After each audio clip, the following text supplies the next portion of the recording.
over the last 12 to 18 months, we know we've beaten, and apologies for beating Georgia, beaten Japan away, beaten Fiji. We haven't beaten teams at the highest level. We've had some very competitive games. Scotland and the Six Nations last year, we played some fantastic rugby. Australia in November, where I thought we played some of our best rugby, but without the result, without the energy and infusion. And finally, we've got the science and the ability to really track what our players are doing in terms of that level that we need. And the challenge we've set our players is, we know technically, we know some of the skills we've got, but we have to reach every game and create a habit of intensity that we bring to a game and the performance we bring. And if we do, we'll be ever more competitive. And if we do, we intend to keep on our journey and make that break. So I talk journeys, but our only focus at the moment is delivering a massively intense performance, execute properly against Scotland and see where that takes us. We're not stupid. We know the scale of the challenge. So for us to talk about wins and losses, we prepare to win, we want to win. We're competitive people, but we want to deliver our best, and then we'll see. Most part of the team this year, there are a lot of players that play in Treviso and Zebre, and in the franchises and doing well. Treviso is playing good rugby in the last month, and they have a lot of confidence, a lot of enthusiasm. But we know as well that the Six Nations is another level. So, yeah, of course, in the last 12 months, we playing good games. Good, as Conor say, we cannot win against Georgia, Japan, and Fiji, but putting good performance as well, but not achieve a lot of wins as we want. And we work for put that performance and winning games. And I think it's going to be crucial, our mental approach for this tournament. Everyone know, and every single year for Italy represent a big and massive challenge. This is going to be maybe the toughest for experience in the tournament, the toughest maybe tournament since ever. So, you know, we are really looking forward to putting in a big performance. Every Six Nations, the first game, set a little bit the tone for the rest of the tournament. So we're gonna go to Murrayfield and trying to put our best performance there and have the right mental approach. So we don't must to show that we are competitive. We know that we can be competitive, but if we put 100% our mental approach is a key for us. And you know, just we try to focus on this first game.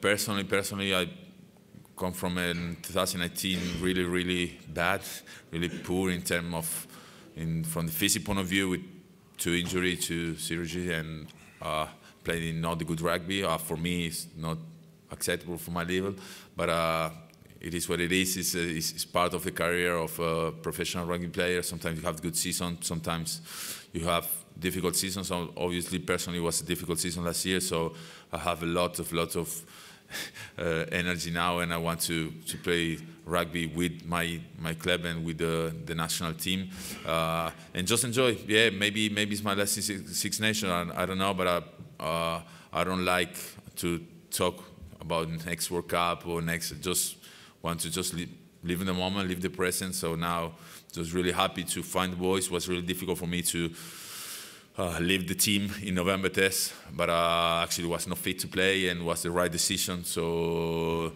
a lot of players play well, and back row is a massive competition in the back row. So you know, I say every time it's important for me to play well.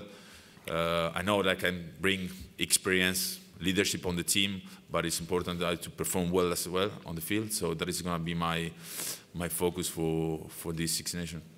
We sat down with the franchises in November. We've done a lot of work and a lot of research. We talked about how we train in both franchises with the national side, and we discussed whether it would be changed now a little bit. So we start the next phase of our growth now, or wait until June, and we talk about the camp, and we said, let's just go for it. So training in a different way, putting more pressure and stress and intensity on the people every day that they train, and well, not every day, every second day almost, and make your light days light, your heavy days heavy, so when you're under duress in matches, you're able to react and execute at this level.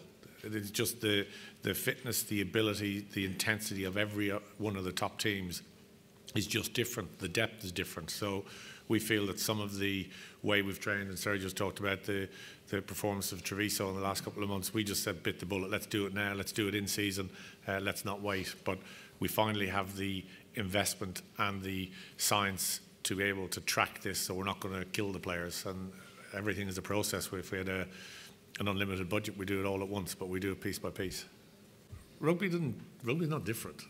And sometimes I think the presentation that I gave the boys on Monday, I said the same thing 2 years ago. It's how you're able to quantify it and the investment that you put in that place. So the rugby has not changed for 100 years. The intensity, the fitness, the abilities, the skill level has changed in a lot of ways. But sometimes when you bring someone in from the outside, like I could go in somewhere else, and they'll say the same thing, but it's like the school teacher principle. It's the same thing, but it's a different voice. And everyone go, wow, and you're there, well, that's what I've been saying for ages. But so it's not rocket science. What we've got is an ambitious group of people, and I feel for them. I want them to be successful. I want them to be successful for their supporters, but for themselves, because I see what they put in it, and sometimes against the odds. And sometimes you need a break. You need preconceptions to be put away by people who go into a game thinking, well, it's this jersey against that jersey wins, and decisions go against you that shouldn't go against you. Some of that's human nature, and we have to work to change so many things. It's a multifaceted challenge. It's not one particular thing, and we just want to beg, borrow and steal. And even days like today, just sitting down with Joe for half an hour, sitting down with Eddie, Gregor, pick their brains, put words together, and we'll steal something from them as well. So it's an unbelievable challenge, a great country, and we just want to make it successful.